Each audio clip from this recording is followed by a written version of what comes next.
ओम शांति। आज की तारीख है 19 अक्टूबर 2022। साकार महावाक्य। बाबा कहते, मीठे बच्चे, बाप आए हैं तुम्हें सब घुटकों से छुड़ाने। तुम अभी इस शोक वाटिका से अशोक वाटिका में चलते हो। इस विषय वैतरणी नदी से पार जाते हो।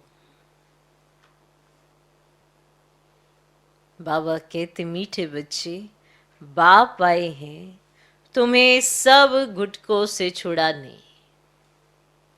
तुम अभी इस शोक वाटिका से अशोक वाटिका में चलते हो। कहाँ चलते हो? अशोक वाटिका में चलते हो। इस विषय वैतरणी नदी से पार जाते हो। आज का प्रश्न, याद में बैठते समय किस बात का विघन नहीं पड़ता और किस बात का विघन पड़ता है? तो आज कईयों की भ्रांति थोड़ा सा दूर होगी। कईयों को ये भ्रांति लगती है, याद में बैठने के समय किसी भी आवाज का या शोरगुल का विघन नहीं पड़ता। भाई, ज्ञान में पड़ता है। मान लो आवाज हो रही है तो आपको सुनाई नहीं पड़ रहा है, तो ज्ञान में विघन पड़ता है। ठीक? याद में बैठने के समय किसी भी आवाज का या शोरगुल का विघन नहीं पड़ता, वह ज्ञान में पड़ता है। लेकिन याद में माया का विघन जरूर पड़ता है। वो कौन सा है? संकल्प, विकल्प, ये जो तूफान अंदर चलता है, ये विघन। याद में माया का विघन जरूर पड़ता है। माया याद के समय ही विघन डालती है। माया याद के समय ही विघन डालती है। अनेक प्रकार के संकल्प विकल्प ले आती है। अनेक प्रकार के संकल्प विकल्प ले आती है। इसीलिए बाबा कहते हैं, बच्चे सावधान रहो। इसीलिए बाबा कहते हैं, बच्चे सावधान रहो, माया का घूसा मत खाओ। माया का घूसा मत खाओ। शिव बाबा जो तुम्हें अपार सुख देता है, शिव बाबा जो तुम्हें अपार सुख देता है, सर्व संबंधों की सैक्रीन है, उसे बहुत बहुत प्यार से याद करो। उसे बहुत बहुत प्यार से याद करो। याद में तीखी दौड़ी लगाओ। याद में तीखी दौड़ी लगाओ। ठीक? क्लियर हो गया कि याद में बैठते समय किस बात का विघन नहीं पड़ता और किस बात का विघन पड़ता है? उत्तर, याद में बैठने के समय किसी भी आवाज का या शोरगुल का विघन नहीं पड़ता, वह ज्ञान में पड़ता है। लेकिन याद में माया का विघन जरूर पड़ता है। माया याद के समय ही विघन डालती है। अनेक प्रकार के संकल्प विकल्प ले आती है। इसीलिए बाबा कहते हैं, बच्चे सावधान रहो, माया का घूसा मत खाओ। माया का घूसा मत खाओ। शिव बाबा जो तुम्हें अपार सुख देता है, सर्व संबंधों की सैक्रीन है, उसे बहुत बहुत प्यार से याद करो। याद में तीखी दौड़ी लगाओ। क्लियर? आज का गीत है, रात के राही थक मत जाना। ओम शांति। मीठे मीठे बच्चे जो यात्रा पर हैं, वैसे जो बैठे हैं उनको यात्रा पर थोड़ी कहा जाता। ये यात्रा कैसी वंडरफुल है ना? ये यात्रा कैसी वंडरफुल है, शांति की यात्रा, शांति धाम में जाने की यात्रा। रावण के राज्य से गुटखा खाकर मरना होता है। एक सत्यवान सावित्री की कहानी भी है ना? है ना? कि काल से भी सावित्री सत्यवान की आत्मा को वापस ले आई। वास्तव में ऐसी कोई बात है नहीं। बाकी आधा कल्प काल खाता है, अंत में गुटका आता है ना। रावण जिसको वर्ष वर्ष जलाते रहते हैं, वे हमारा दुश्मन है, यह नहीं जानते। बाबा कहते मैं आया हूं तुमको शोक वाटिका से निकाल अशोक वाटिका में ले जाने, जहां गुटका खाना नहीं होता। अब यहां तो अनेक प्रकार के गुटके हैं, माँ बाप पति बच्चों के गुटके खाते रहते हैं, पति विकार में फंसाते हैं, बाप आकर इन सब गुटकों से छुड़ाते हैं और नई दुनिया में ले जाते हैं। तो अभी आत्मा के पंख टूट गए हैं, आत्मा उड़ नहीं सकती, फिर याद की यात्रा नहीं कर सकते हैं। तो बरोबर यह बुद्धि योग की यात्रा है। तो लिखा है ना मन मना भव। तो इसका अर्थ कोई यात्रा थोड़े ही समझते हैं। कहते राम ने बंदरों की सेना ली और बंदरों ने पुल बनाई। बंदर पुल कैसे बनाएंगे? अब यह तुम्हारी याद के यात्रा की पुल बन रही है, जिस पुल पर तुम विषय वैतरणी नदी पार हो जाते हो। बाप इस नदी में तैरना सिखलाते हैं कि भैया है ना, तो विषय वैतरणी नदी से पार कराए शिवालय में ले जाते हैं। तो कहते हैं अमृत छोड़ विष खाए को खाए, तो ज्ञान को अमृत कहा जाता है। तो ज्ञान से सदगति होती है। तो शास्त्रों को ज्ञान नहीं कहेंगे, और वह है भक्ति की सामग्री। तो शास्त्र पढ़ने से सत्युग आ ही नहीं सकता, सदगति हो ही नहीं सकती, इसीलिए उनको ज्ञान अमृत नहीं कहेंगे। और वह है भक्ति, और ज्ञान में पहले 100% सदगति, फिर धीरे धीरे नीचे उतरते हैं। यह नहीं कहेंगे कि सतयुग में भी दुर्गति होती है, वहां दुर्गति का नाम ही नहीं होता। तो कलयुग में सबकी दुर्गति होती है, सबकी। तुम जानते हो सर्व का सदगति दाता कौन है? जानते हो? और सर्व पर दया करने वाला बाप एक ही है, जिसको श्री श्री कहा जाता है। फिर श्री श्री का टाइटल सब पर रख देते हैं। अब श्री कहा जाता है देवताओं को, श्री लक्ष्मी नारायण, श्री राम सीता, तो ऐसा श्री बनाने वाले को श्री श्री कहा जाता है। तुम बाप के सामने प्रतिज्ञा करते हो कि हम कभी विकार में नहीं जाएंगे, करते हो? अगर प्रतिज्ञा कर फिर भूल की, तो बाप का राइट हैंड धर्मराज भी बैठा है।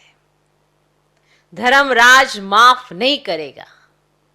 बाप भी गुप्त, ज्ञान भी गुप्त, मर्तबा भी गुप्त। यह सिर्फ तुम बच्चे ही जानते हो कि हमको श्रीमत देने वाला कोई मनुष्य हो ही नहीं सकता। प्रजापिता ब्रह्मा द्वारा बाप रचना रचते हैं। प्रजापिता सूक्ष्म वतन में तो होता ही नहीं, जरूर यहां ही होगा। तुम बच्चे समझ गए हो कि ब्रह्मा इस समय ब्राह्मण है, इनको भविष्य में बादशाही मिलती है। देवताएं पतित दुनिया में तो राजाई कर ना सके, कर सके, कर ही ना सके। तो पुरानी दुनिया का विनाश चाहिए, विनाश होना भी है जरूर। अभी थोड़ी देरी है। तुम्हारा अभी नए झाड़ का सैपलिंग ही पूरा नहीं लगा है।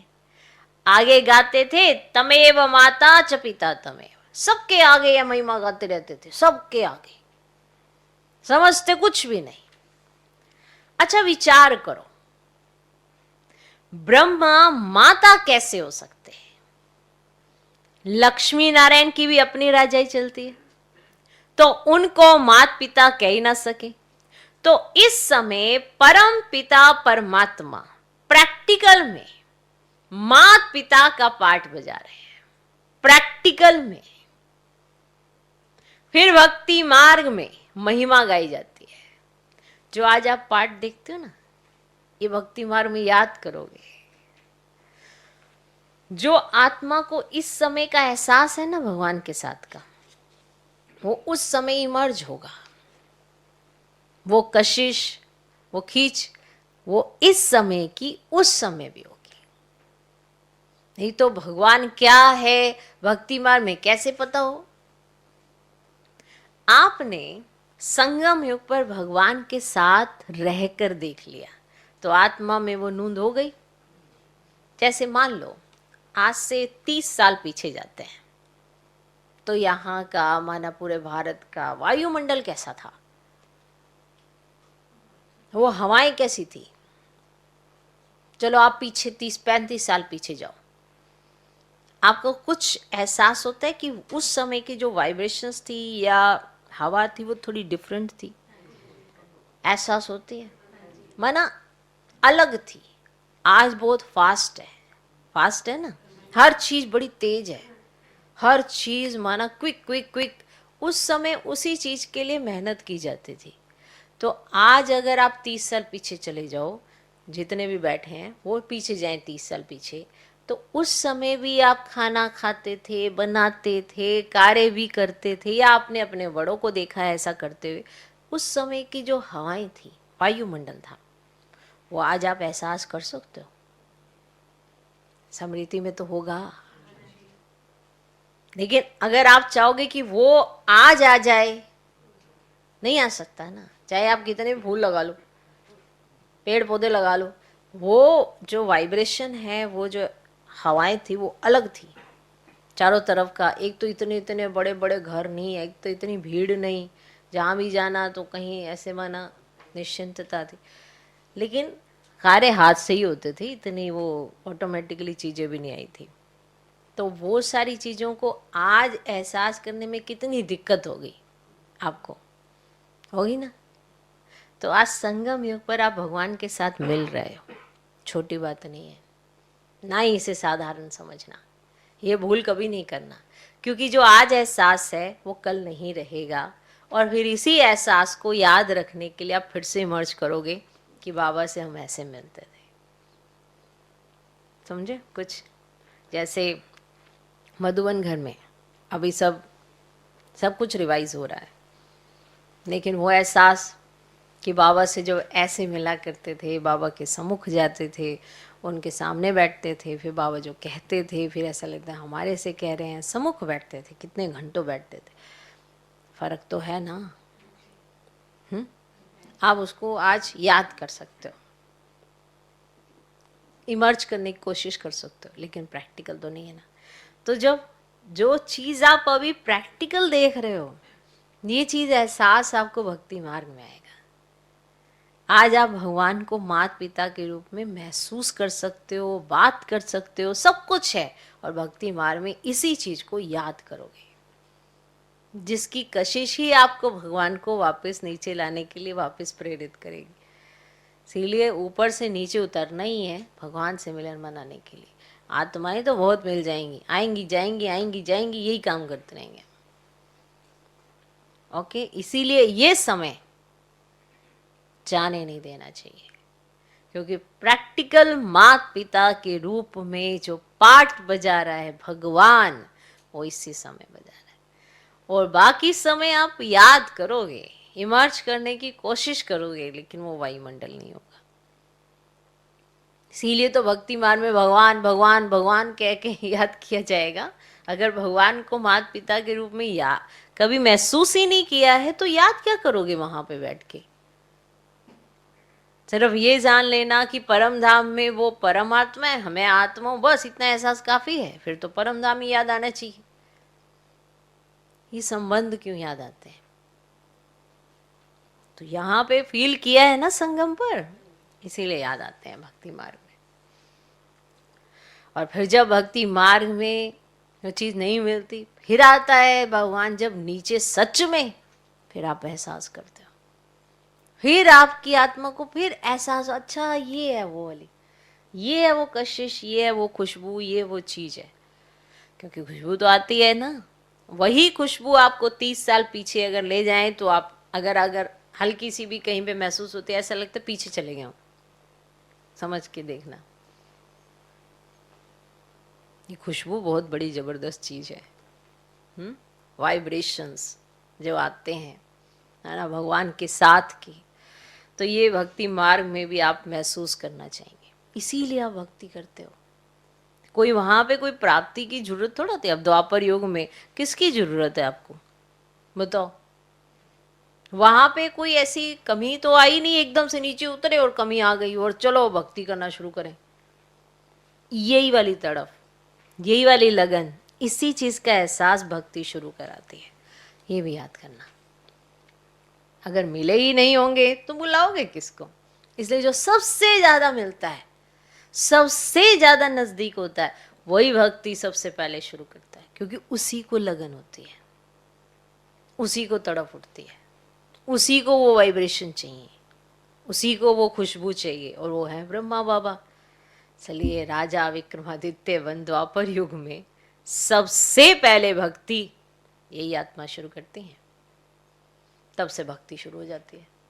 फिर भक्ति भी सतो प्रधान, फिर भक्ति के भी स्टेप, और आज भक्ति भी मनुष्य अपनी बस कोई ना कोई कामना रखकर वो चीज करने के लिए। इसलिए कई बार संगम युग पर भी हम ऐसे ही बन जाते हैं कि अगर हमारी कोई बात भगवान पूरी कर दे तो भगवान है, अगर नहीं पूरी करे तो कोई भगवान का अस्तित्व नहीं है। पर आत्मा को जो कशिश है ना, वो चीजों की प्राप्ति की वजह से नहीं है। वो पालना, वो प्यार, वो माता पिता का जो संबंध है, वो संपर्क है, वो चीज चाहिए, उसके लिए भक्ति की जाती है। तो इसलिए सतो प्रधान भक्ति उसी लगन के लिए की जाती है।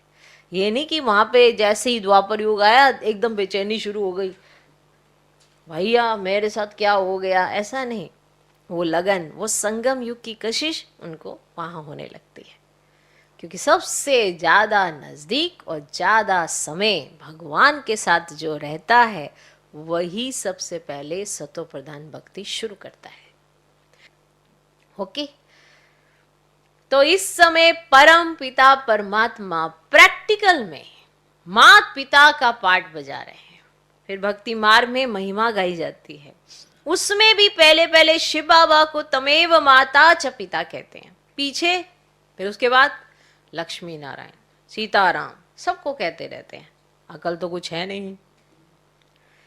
शिव बाबा है सैकरीन, ये मनुष्य मात्र सब आसुरी मत पर दुखी देते हैं, और मैं उसके एवज में सबसे जास्ती सुख देता हूं। मैं दाता हूं। मैं तुम बच्चों को श्रीमत देता हूं कि बच्चे, तुम जितना याद की यात्रा पर रहेंगे, स्वदर्शन चक्र फिराएंगे, कमल फूल समान बनेंगे, उतना ऊंच पद पाएंगे। लिख लो,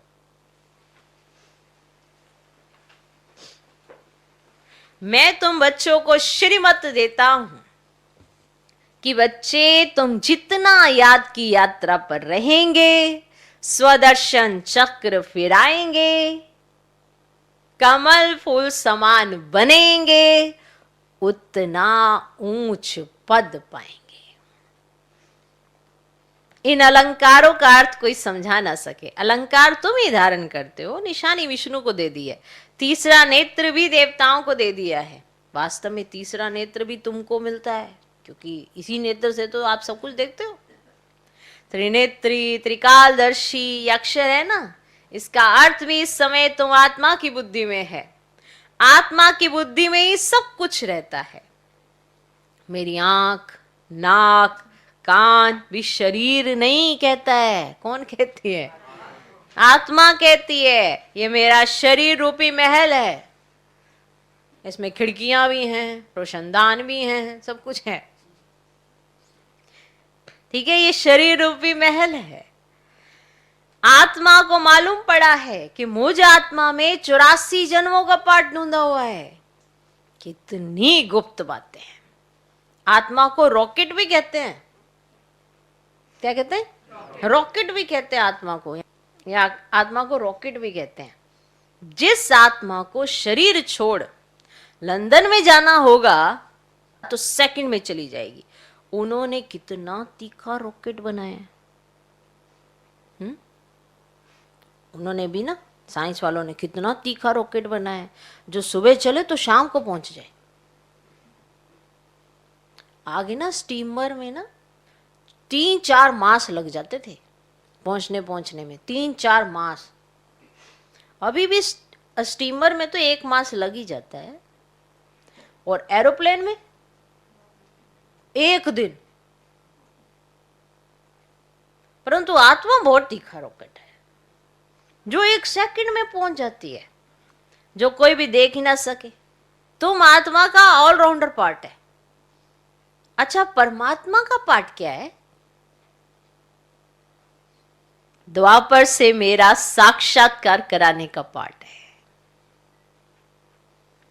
जो जो जिस भावना से मुझे याद करता है, उनकी मनोकामना पूर्ण करता हूं।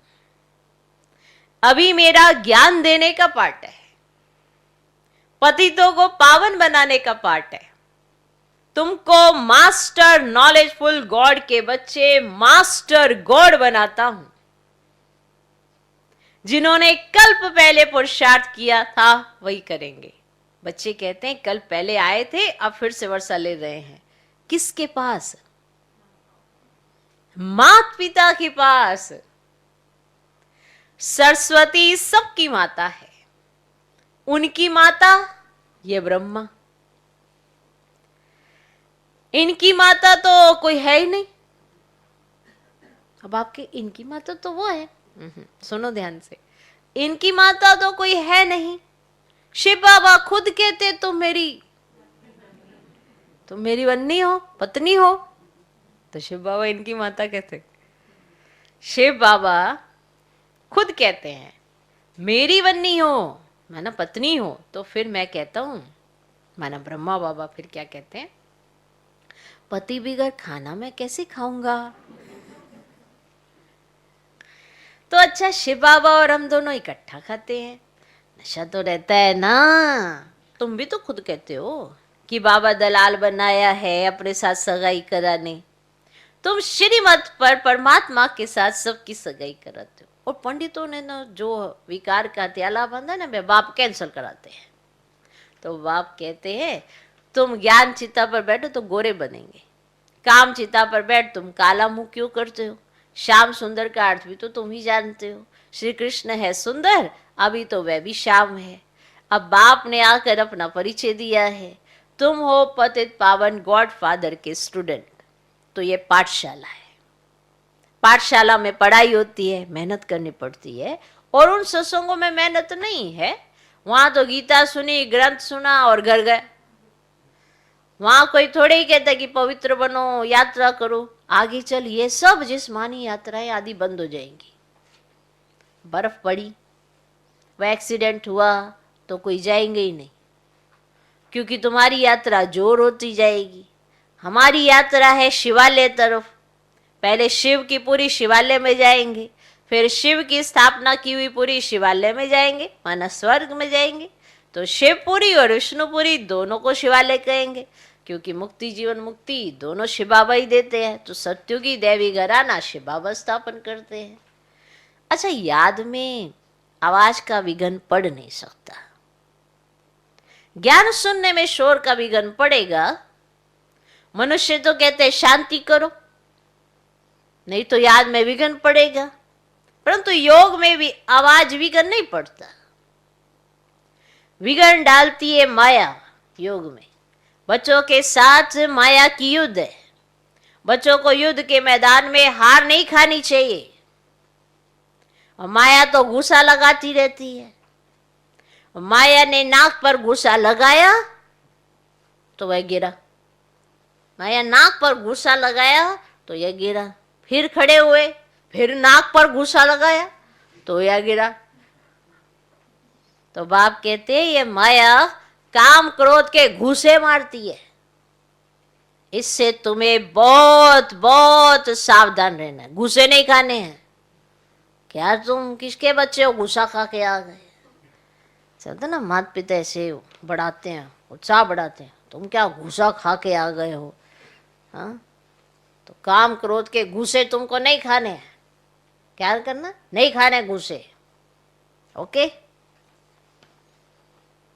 अच्छा, मीठे मीठे सिकी लदे बच्चों प्रति माता पिता बाप दादा का याद प्यार और गुड मॉर्निंग। रूहानी बाप की रूहानी बच्चों को नमस्ते। हम रूहानी बच्चों की भी रूहानी बाप को नमस्ते नमस्ते नमस्ते।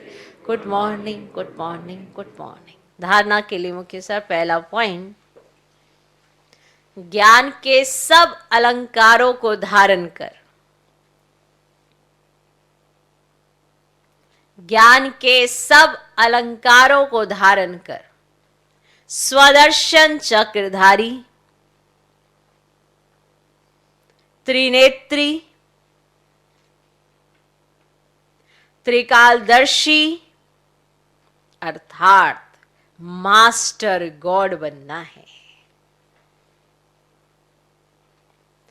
ज्ञान के सब अलंकारों को धारण कर स्वदर्शन चक्रधारी, त्रिनेत्री, त्रिकालदर्शी अर्थात मास्टर गॉड बनना है। माने भगवान कितना ऊंचा उठाता है। दूसरा पॉइंट, बाप के राइट हैंड धर्मराज को स्मृति में रख,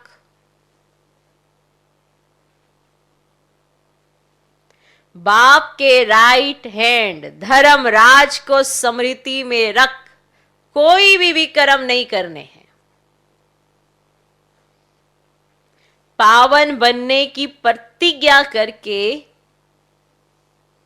विकार में नहीं जाना है।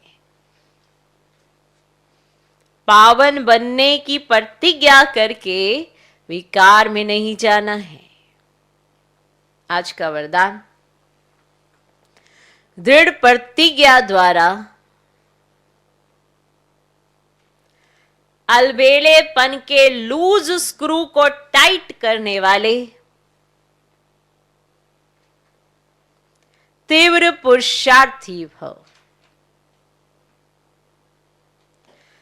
दृढ़ प्रतिज्ञा द्वारा अलबेलेपन के लूज स्क्रू को टाइट करने वाले तीव्र पुरुषार्थी भव।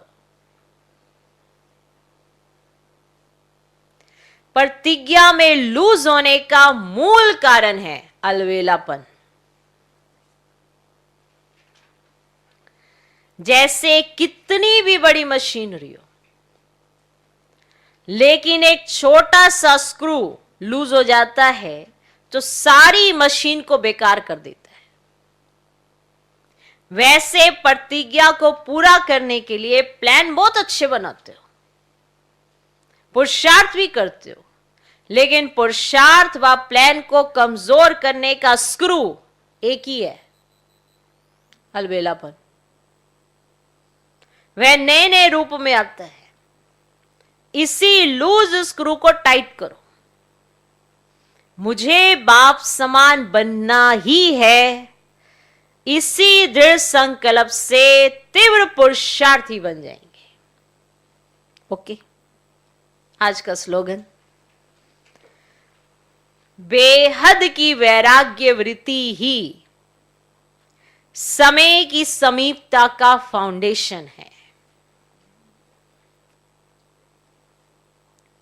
बेहद की वैराग्य वृत्ति ही समय की समीपता का फाउंडेशन है।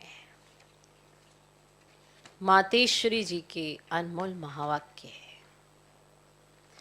अभी तो ये सारी दुनिया जानती है कि परमात्मा एक है।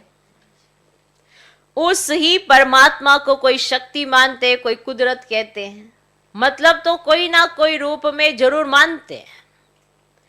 तो जिस वस्तु को मानते हैं अवश्य वे कोई वस्तु होगी, तब तो उनके ऊपर नाम पड़े हैं। परंतु उस एक वस्तु के बारे में इस दुनिया में जितने भी मनुष्य हैं उतनी मतें हैं, परंतु चीज फिर भी एक ही है। उसमें मुख्य 4 मतें सुनाते हैं। कोई कहता है ईश्वर सर्वत्व है, कोई कहता है ब्रह्म ही सर्वत्व है, कोई कहते हैं सर्वत्र ब्रह्म ही ब्रह्म है, कोई कहता ईश्वर सत्यम माया मिथ्यम, कोई कहते ईश्वर है ही नहीं, कुदरत ही कुदरत है। वो फिर ईश्वर को ही नहीं मानते। अब यह है इतनी मतें, तो वो समझते हैं जगत प्रकृति है, बाकी कुछ है ही नहीं। अब देखो, जगत को मानते हैं, परंतु जिस परमात्मा ने जगत रचा उस जगत के मालिक को नहीं मानते। दुनिया में जितने अनेक मनुष्य हैं उनों की इतनी मतें, आखिरीन भी इन सभी मतों का फैसला स्वयं परमात्मा आकर करता है।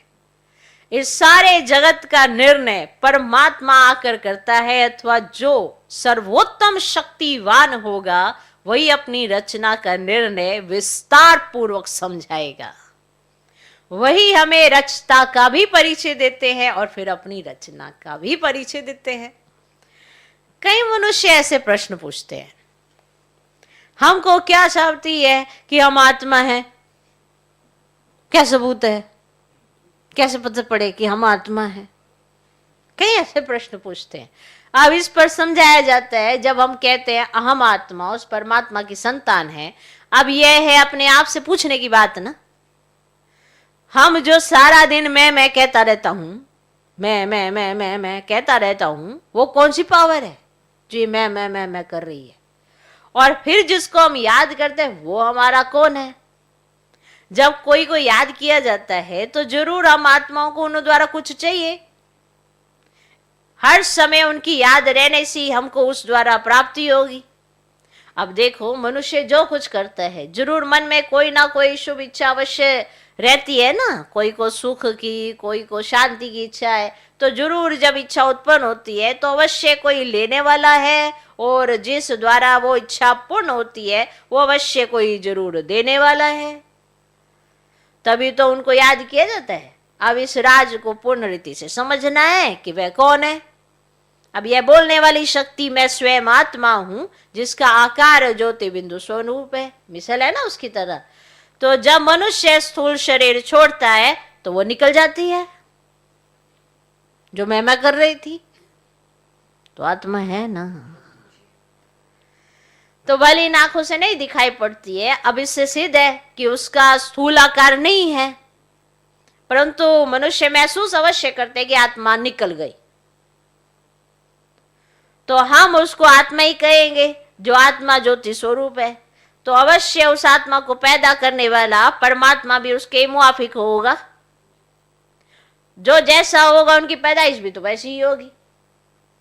फिर हम आत्माएं उस परमात्मा को क्यों कहते हैं कि वो हम सर्वात्माओं से परम है? क्योंकि उनके ऊपर कोई भी माया का लेप और छेप नहीं है। तो बाकी हम आत्माओं के ऊपर माया का लेप छेप अवश्य लगता है, क्योंकि हम जन्म मरण के चक्र में आती है। अब यह है आत्मा